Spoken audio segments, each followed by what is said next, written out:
Hello दोस्तों, मैं हूं नरेंद्र कुमार और आप देख रहे हैं आक्सटेक चैनल। मैं आप सभी का स्वागत करता हूं आक्सटेक चैनल में। आज जो वीडियो लेकर के आया हूं वो है uscobuy.com का पार्ट नंबर 3, यानी कि तीसरे पार्ट में भी मैं uscobuy.com के बारे में बात कर रहा हूं। इससे पहले वाले 2 पार्ट में मैंने uscobuy.com पर कैसे कोई प्रोडक्ट ले सकते हैं, उसका रजिस्ट्रेशन कैसे करते हैं, इनके बारे में 2 पार्ट बना चुका हूँ मैं। ये 3rd पार्ट है। इसमें मैं बात कर रहा हूँ शिपमेंट फीस, यानी कि जो शिपमेंट चार्ज होता है उसको अलग से पे करना पड़ता है। उसको आप किस तरह से पे कर सकते हो। पहले 1 साल पहले, 2 साल पहले, 3 साल पहले शिपमेंट फीस या फिर पेपल से आपको ebay.com से कोई भी प्रोडक्ट खरीदना बड़ा आसान होता था। बट इस टाइम रूल ऐसे चेंज कर दिए हैं सिक्योरिटी रीजन की वजह से। कुछ कंट्री हैं जिसमें इंडिया भी इंक्लूड है, जिनका पेमेंट बड़ी मुश्किल से होता है। उनकी पेमेंट को सिक्योरिटी रीजन की वजह से डायरेक्ट नहीं किया जाता, तो वेब मनी ट्रांसफ़र या वायर ट्रांसफ़र के थ्रू आप पे कर सकते हो। तो इस बारे में ये वीडियो बना रहा हूँ, आपको आशा करता हूँ समझ में आएगा। वायर ट्रांसफ़र का मेरा एक्सपीरियंस ख़राब रहा। मैंने वायर ट्रांसफ़र के लिए बैंक से कांटेक्ट करना चाहा, जो कि बैंक के थ्रू उसमें का जो बैलेंस होता है वो क्रेडिट करना होता है वॉलेट में, जो uscobuy.com वॉलेट प्रोवाइड करवाता है। वायर ट्रांसफ़र के थ्रू हमें उसके ऐड करना होता है, उसमें पेमेंट अपना पैसा है वो जमा करना होता है।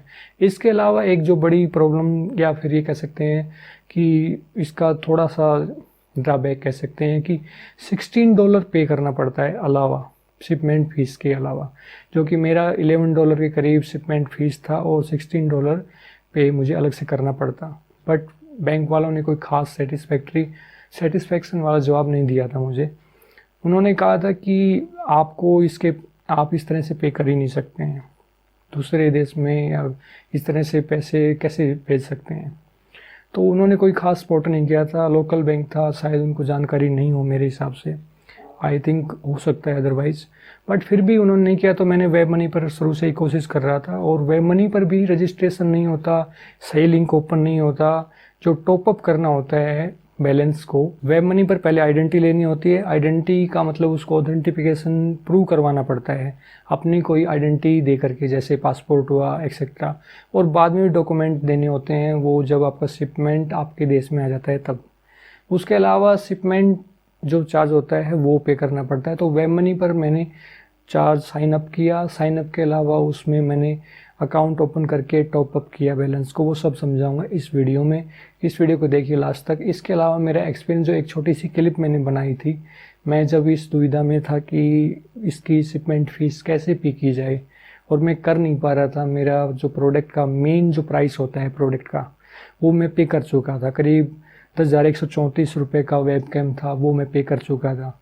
उसके अलावा टोटल 12,080 रुपये का पड़ा था, जिसमें 10,134 में पे कर चुका था। उस सिचुएशन में जब मेरी प्रोडक्ट वहाँ पर फंसने का डर था, तो उसके बारे में मैंने एक क्लिप बनाई थी, उसको भी मैं लास्ट में ऐड करूँगा, वो भी ज़रूर देखना। तो चलिए शुरू करते हैं।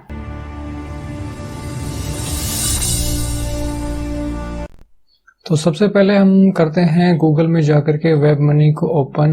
यहाँ पे वेब मनी इस लिंक पर हम ओपन कर लेते हैं और यहाँ पे साइन अप करना हमारा मेन मकसद है। मतलब यहाँ पे अपना ऑथेंटिफिकेशन क्लियर करवाना होता है, अपने आईडी देनी पड़ती है, कोई भी ड्राइविंग लाइसेंस, मेनली तो पासपोर्ट ज़्यादा चांसेस होते हैं अप्रूव करवाने के लिए। यहाँ पे आपको आईडी मिल जाती है, जो कि आप देख सकते हैं ये। और इसके बाद हमें टॉपअप करना है पर्स को। टॉपअप ये डायरेक्ट, पहले तो लैंग्वेज की प्रॉब्लम आती है, जैसे मैं अब चेंज करने की कोशिश करता हूँ। यहाँ पे लैंग्वेज को मैं यहाँ नीचे आ जाता हूँ, यहाँ पे चेंज करता हूँ तो इंग्लिश कर लेता हूँ। अब इसके बाद जब मैं टॉपअप करने की कोशिश करता हूँ तो ये डायरेक्ट नहीं करने देता, अब जब तक अप्रूवल नहीं होता। अप्रूवल में 1-2 दिन ले लेता है ये। अब मैं यहाँ पे ऐड करूँगा तो ऐड होगा नहीं बैलेंस। कार्ड की डिटेल दूंगा, उसके बाद भी बैलेंस जो है ऐड नहीं होता वेब ट्रांसफ़र में।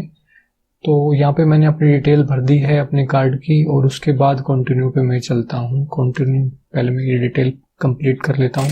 मैंने इसको ब्लर कर दिया है क्योंकि प्राइवेसी कार्ड की भी बनी रहनी जानी चाहिए। तो यहाँ पे नाम भर दिया, सीवीसी कोड जो है वो भर देता हूँ और कंटिन्यू कर देता हूँ। इसके बाद ये इंटरफेस सामने आता है और इसमें मैं चला जाता हूँ। यहाँ पे लोकेशन जो है वो मांगता है अपने नियरेस्ट की, जो कि नियरेस्ट। अब मैं वीज़ा में यहाँ पे सेलेक्ट कर लेता हूँ। तो ऑथेंटिफिकेशन सक्सेसफुली हो जाता है यहाँ पे। अब ये बेनिफिट बताता है पासपोर्ट के टाइप के अनुसार आप कितना बैलेंस जो है सेंड कर सकते हो। इसके बाद मैं गूगल में जाकर uscobuy.com पर इस uscobuy.com ओपन करता हूँ, साइन इन करता हूँ लिंक को, जो कि वीडियो बस 1 और 2 में मैंने दिखाया है, और किस तरह से रजिस्ट्रेशन करना है। उसके बाद साइन इन करना है। साइन इन करने के बाद यहाँ पे मैं पासवर्ड भर देता हूँ। साइन इन करने के बाद आपको माई पैकेज, माई शिपमेंट में जाना है। वहाँ पे आपने पे करनी है। पे करने से पहले आपको टॉपअप करना है वेब ट्रांसफर में, जो कि इम्पोर्टेंट होता है। तो चलिए मैं चल जाता हूँ, यहाँ पे आ जाता हूँ मैं। ये आप माई ऑर्डर देखते हैं, यहाँ पे देखेंगे आप अपना प्रोडक्ट और यहाँ पे क्लिक कर देंगे। ये कंप्लीट पेमेंट कर, यहाँ फास्ट शिपमेंट कर देंगे। इसके बाद आगे बढ़ते हैं, कंटिन्यू करना है हमने। मैंने जो यहाँ पे लॉजिटेक वेबकैम है उसकी डिटेल भरनी होती है, और वो जो टोटल वैल्यू आपको शो करनी हो वो आप दिखा सकते हो, कुछ कम भी दिखा सकते हो। लॉजिटेक वेबकैम यहाँ भर दिया है मैंने। इसके बाद हम आगे बढ़ते हैं, यहाँ पे क्लिक कर देंगे हम इसके अनुसार और चेकआउट कर देंगे। तो मैंने वीडियो बड़ा ही फास्ट कर दिया था इसमें, ताकि जल्दी टाइम वेस्ट ना हो। आप स्टॉप करके देख सकते हैं। और ये कोड भर दूंगा। कोड भरने के बाद गो टू पेमेंट में जाऊंगा टॉपअप करने के लिए। अब गो टू पेमेंट गया मैं, यहाँ पे आने के बाद टॉपअप करना है। अब देखिए मैं यहाँ पे टॉपअप करता हूँ, ये मेन चीज होती है, यहाँ पे टॉपअप करना है। टॉपअप करने के बाद अब मुझे अपनी डिटेल भरनी है, जो कि मैं भर रहा हूँ यहाँ पे अपने credit card, oil credit card HDFC bank की, जो कि ऑथेंटिक, जो कि वैलिड नहीं बताया इसने। अब आप आगे देखेंगे OTP मांग लिया इसने। OTP मांगने के बाद ये इसको मतलब ऑथेंटिफिकेट सही नहीं बता रहा है। इस जो क्रेडिट कार्ड को ये इनवैलिड बता रहा है। कोई भी इसका इंटरनल कारण होगा। तो जब मैंने दूसरा कार्ड लिया था महिंद्रा कोटक बैंक्स का, तो उसके थ्रू ये हो गया था, मतलब जबकि मैं इस पर नहीं कर पा रहा था HDFC बैंक क्रेडिट कार्ड के थ्रू।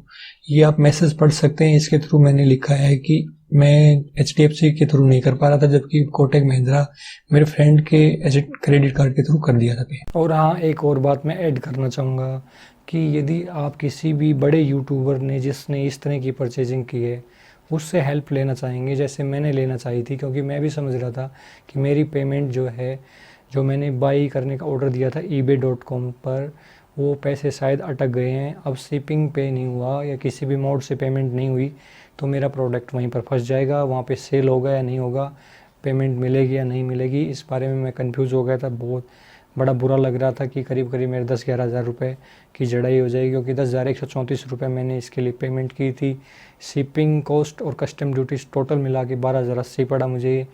तो इसमें मैं ये ऐड करना चाहता हूँ कि बड़े यूट्यूबर आपकी हेल्प नहीं कर पाएंगे। यदि आप उनको कमेंट बॉक्स में पूछोगे तो शायद वो रिप्लाई नहीं कर पाते। जैसे मैंने शर्मा जी टेक्निकल को क्वेश्चन किया या हेल्प लेनी चाहिए थी कि मैंने इस तरह से uscobuy.com पर ऑर्डर किया था और वहाँ पे मेरी शिपिंग पेमेंट नहीं हो रही है, मैं किस तरह से पेमेंट करूँ। मेरे क्रेडिट कार्ड की पेमेंट इनवैलिड क्रेडिट कार्ड बताया जा रहा है। बैंक से भी कॉन्टेक्ट कर लिया तो वो क्रेडिट कार्ड की समस्या थी हालांकि, बट मैं यदि दूसरा क्रेडिट कार्ड लेके आता किसी दूसरे बैंक का, मान लो सपोज करो मैं SBI बैंक का क्रेडिट कार्ड ले आता और वो भी उसको एक्सेप्ट नहीं करता शिपिंग पेमेंट के लिए, तो मैं शायद यही समझता कि 2 क्रेडिट कार्ड लेने के बाद भी ये पेमेंट नहीं हो रही, तो निश्चित तौर पे कोई ना कोई इंटरनल गड़बड़ है, नहीं हो सकती पेमेंट। और मैं शायद तीसरा क्रेडिट कार्ड नहीं भी लेकर के आता, बट मैंने फ्रेंड का क्रेडिट कार्ड यूज़ किया। उसको लेने से, उसके थ्रू पेमेंट करने से निश्चित तौर पे पेमेंट हो गई और पेमेंट होने से बड़ा अच्छा लगा। आज भी मैं मेरे फ्रेंड का बहुत बहुत धन्यवाद करता हूँ और थैंक यू करता हूँ मेरे फ्रेंड का। तो इसी के साथ वीडियो को विराम देना चाहूँगा। आशा करता हूँ वीडियो आपको अच्छा लगा होगा। अच्छा लगा है तो लाइक बटन को प्रेस करें, अपने फ्रेंड्स में शेयर कर दें ताकि इसका बेनिफिट उनको भी मिल सके। और चैनल को सब्सक्राइब करना ना भूलें। कोई क्वेश्चन या सुझाव हो तो कमेंट बॉक्स में ज़रूर पूछें। धन्यवाद।